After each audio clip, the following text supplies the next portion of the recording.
often I wait till I get to Michigan to buy my coffee. By the time I get there, I'm like, oh. So today the bio mom is acting really peculiar.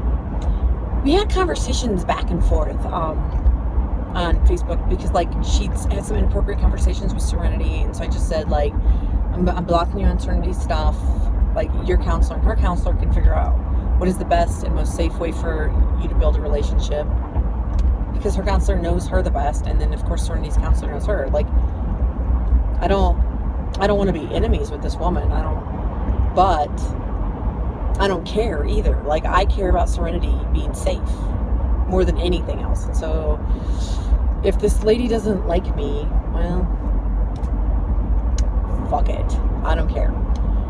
But ideally, like, I don't know what is wrong with adults. I would prefer that she just pull her shit together, do what she needs to do to be accountable and stable, and figure out ways to like start rebuilding a relationship with her daughter. Like Serenity loves her and wants her in her life. I'm not going to prevent it. I'm not going to let that woman do crazy, manipulative, unhealthy, weird stuff. That's not an option. Like you don't get to ask the 10-year-old when are you going to let me? When do I get to see you? It's not up to the 10-year-old. It's up to the adults. You don't get to manipulate our conversations. You don't get to have conversations about bio dad. Like, be an adult, lady. Like, put your kid before you. Learn about her life. Like, what's going on in her life? How's she feeling? How's school going? What about her friends? Like, love her. Period. Keep your bullshit drama out of it. Ugh. Adults. So today, she like tagged me in some weird post that said something like, I'm 2 steps ahead of you, Connie, and like tagged me. Now I didn't post it on my page, of course, but I'm like, I don't know what that's supposed to mean. Like, does that mean you're stalking me? Because that's not okay. Yeah. Every part of me like wants to say all these silly little mean things, but that's not healthy or beneficial. So I just, of course, will ignore it because it doesn't. I mean, if she's stalking me, I'll get a restraining order against her. But it'd be nice if her 2 steps meant that she was going to counseling and getting her shit together so that she could start rebuilding a relationship with her daughter. Those would be some good steps to take.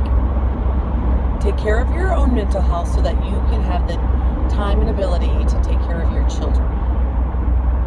Yuck. I don't like this stress. And like, the grandma is finally, Serenity's grandma is finally like really like stabilized, and she's doing great at like just not, because at first there was boundary stuff with her too, and now she's at a space where she just like loves her and enjoys her and is her grandma, which is perfect.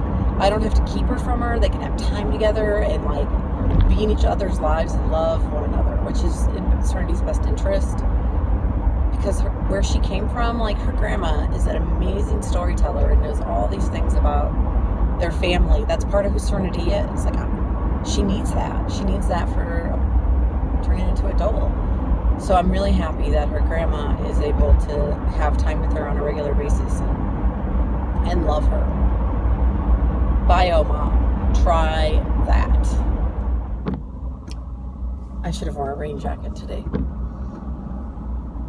but I didn't.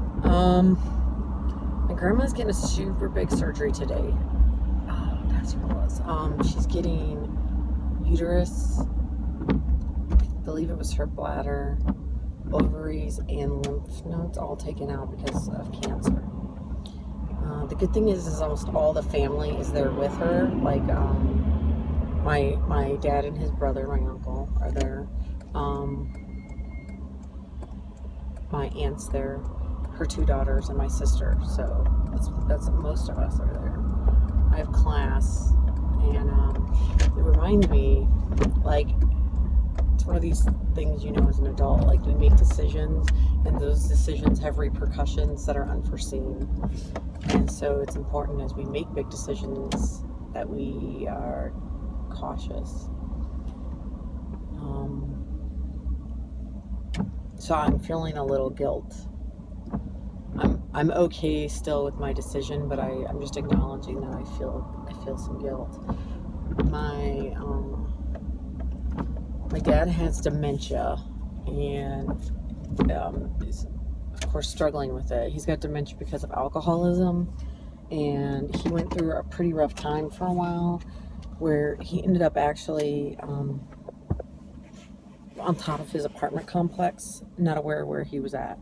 And so his neurologist, neuropsychologist, and psychiatrist all like recommended that we have him hospitalized before this even happened. But I kept like putting it off because between like my grandma and me, I figure we kind of got it. He's okay. Like, I prefer him to be free for as long as possible, and he wants to be free and independent. So that incident occurred, and he was violent with the nurses at the hospital, and so none of the like nicer nursing homes would take him. Oh, and then the emergency room doctor and that doctor during the hospitalization was like, you guys have to hospitalize him. Like, he can't take care of himself anymore. The dementia's too bad. So we did. Like, we made a decision as a family and we hospitalized him. And then he got stable again, because that's what you do in dementia. You have good days and bad days.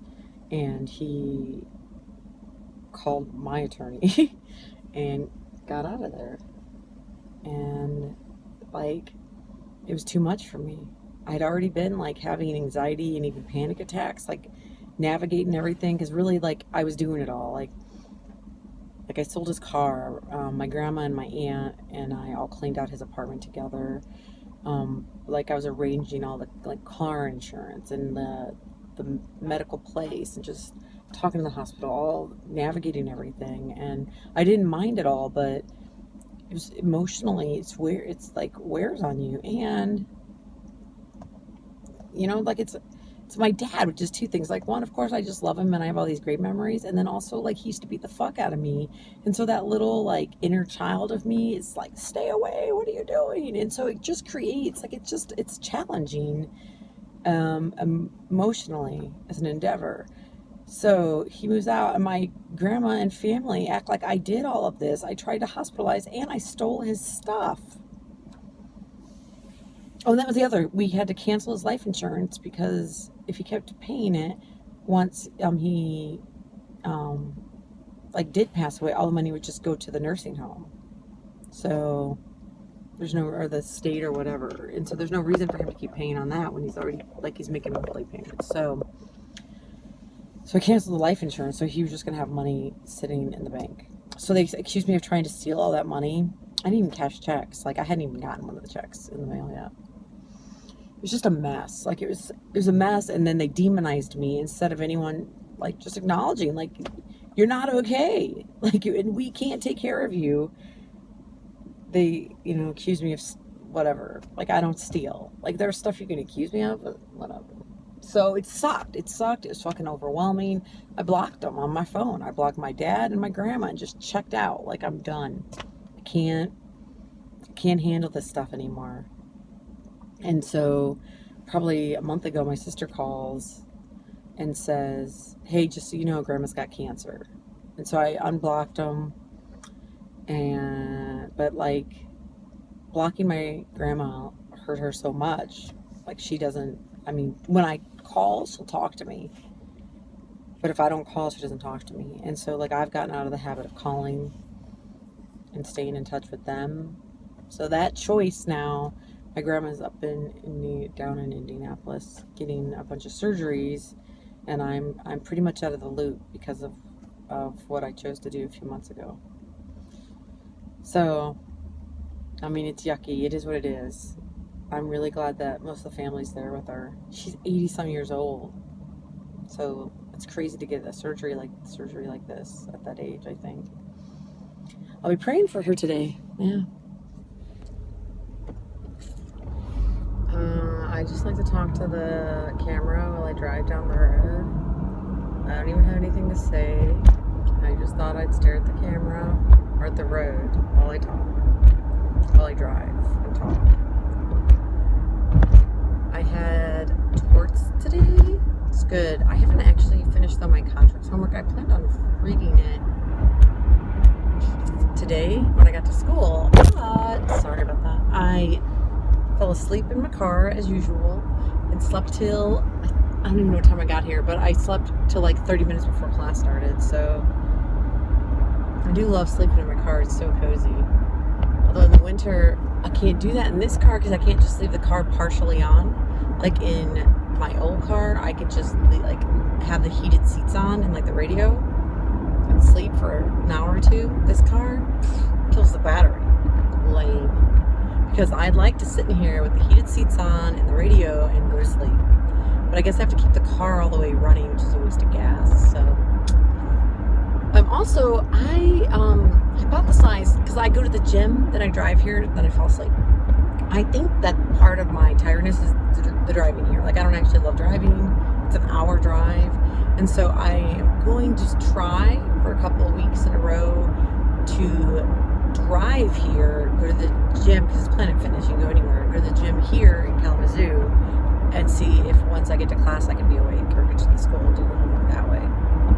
So I'll get to town earlier, although I need to prep my notes. We don't have, there's like, the Cooley Law School being at Kalamazoo is slightly new, and they haven't worked out all the like agreements, and so we can't print at school. Like, all the other students can print things, we can't print stuff. So it's annoying and weird, but okay. Guess what we're doing tonight? You see it. We're at Dory's house.